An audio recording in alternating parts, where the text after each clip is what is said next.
आज के वीडियो में हम पढ़ेंगे chapter ancient river valley civilisation.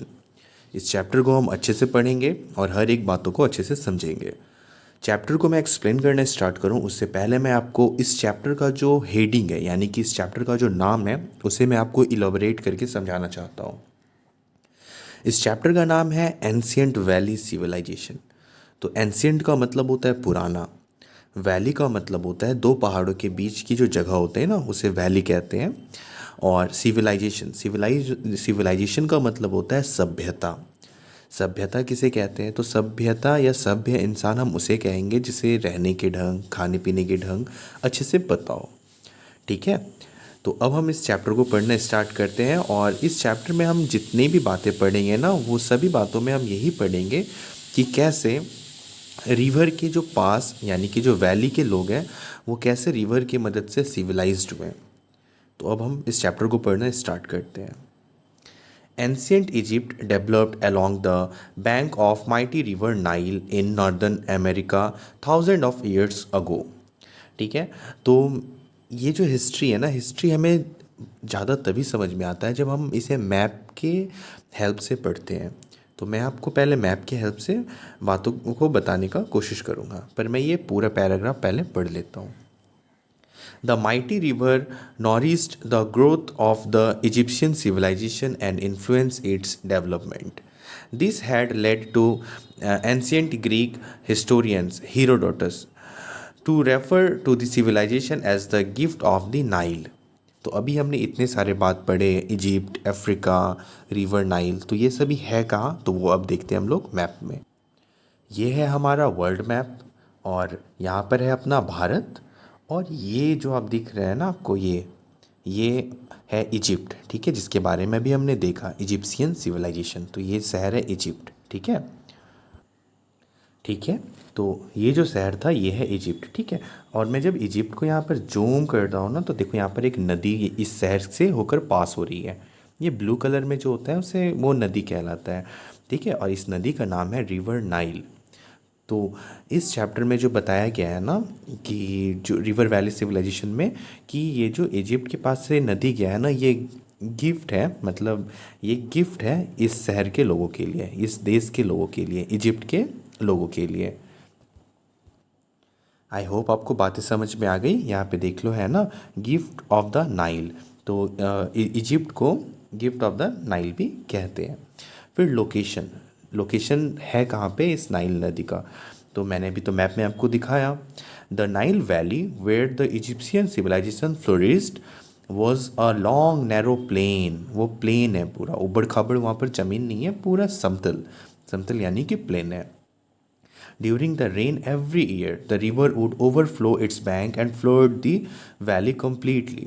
और उस नदी के आसपास ना मतलब ज़मीन तो पूरा समतल है यानी कि प्लेन है। तो जब भी बारिश होती है ना, बारिश के टाइम पे वो नदी पूरा भर जाता है और आसपास के इलाकों में पूरा बाढ़ आ जाता है। When the flooded reach its deposited rich black soil over the land। और जब भी बाढ़ आता है ना तो बाढ़ जो होता है वो दूर दूर से मिट्टी लेकर उस जगह पर लेके आ जाता है। तो इससे क्या होता है कि वो जो मिट्टी नए नए आते हैं ना वो बहुत फर्टाइल होते हैं। फर्टाइल का मतलब उपजाऊ, उपजाऊ का मतलब कि अगर आप कोई भी चीज़ उस मिट्टी पर बोओगे तो वहाँ पे फसल निकल जाएगी जल्दी। This soil was fertile in which crops grow easily. तो अभी जो मैंने बात बताया वही बात यहाँ पर लिखी गई है। तो उसके बाद agriculture became the main occupation of ancient Egyptians. तो पुराने समय में ना एग्रीकल्चर जो था ना वो मेन काम था इजिप्शियंस का। And they built a wide spread network of canals and dam. और वो सब छोटे छोटे कैनल और डैम बनाए थे अपने शहर में। Thus there were a constant supply of water for irrigation.